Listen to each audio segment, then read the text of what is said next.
Bonjour. Souvent, quand on a des compromissions avec le culte, on est affecté au niveau de ses relations avec les gens. On se met à ne rencontrer et à se lier qu'avec des gens comme nous, des gens qui, d'une façon ou d'une autre, sont liés à le culte. C'est comme si, quelque part, on se reniflait et que on était comme attiré.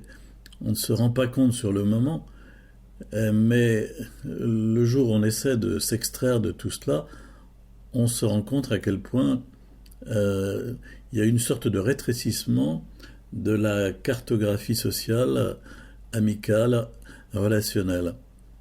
Car les personnes que l'on se met à rencontrer à ce moment-là, à travers leurs idées, à travers ce qu'elles appellent leur spiritualité ou encore leurs dons, ces personnes sont forcément attractives et on se lie à elles car on y reconnaît certains aspects de ce qu'on vit soi-même, de ce qu'on ressent, si bien qu'il y a une sorte de communion qui s'établit, comme si on détenait la vérité, comme si nous étions des personnes qui avaient vécu une sorte d'éveil, comme si tout cela faisait de nous des gens très spéciaux, capables de voir, capables de sentir ce que les autres ne peuvent pas percevoir.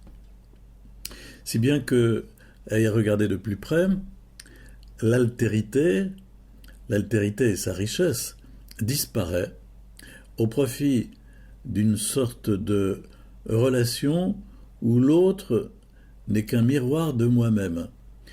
Une sorte de relation qui d'ailleurs n'en est plus une. L'autre un miroir de moi-même parce que, au fond, il a les mêmes dons, les mêmes ressentis, les mêmes idées, les mêmes attirances. Si bien que je me contemple dans l'autre sans le savoir. Et l'autre se contemple en moi-même sans le savoir non plus. Et c'est alors une sorte de fusion, mais c'est une forme de mort de la relation, de mort de l'altérité, de la différence. Et sur le fond, c'est probablement nourri et pourri par l'orgueil. Car sans le savoir, on entre progressivement dans une communauté de personnes liées à le culte d'une façon ou d'une autre, quelquefois assez imperceptiblement et très discrètement.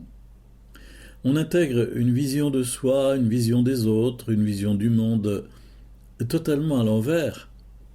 On perd son esprit critique, on se coupe du reste du monde, on se coupe de la vie, et on finit entre soi, et on en est heureux. Le culte appelle le culte, et l'engrenage est lancé.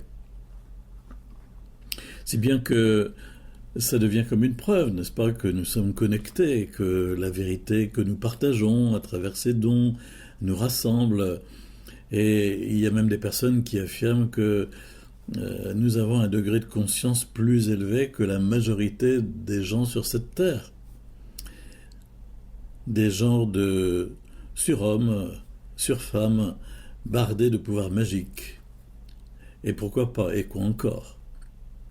Peu à peu, on se retrouve coupé du réel, coupé des autres, coupé de soi au sens où on perd sa capacité à penser, à discerner, et tout ça au profit de la sensibilité et de son immédiateté. Et les perceptions médiumniques sont tout à fait redoutables pour ça. Par contre, on va se lier à d'autres personnes, elles-mêmes liées à le culte. On se lie d'ailleurs surtout à ce genre de personnes qui deviennent un peu comme des aimants qui attirent et auxquels on adhère. Ça va très loin, ça crée une sorte de réseau d'aliénation en détruisant notre réseau de relations de base.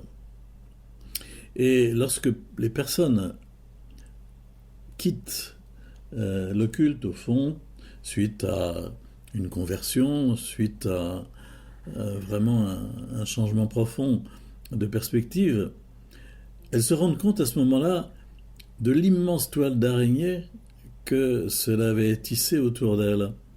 Et ça leur semble tout à fait hallucinant. Et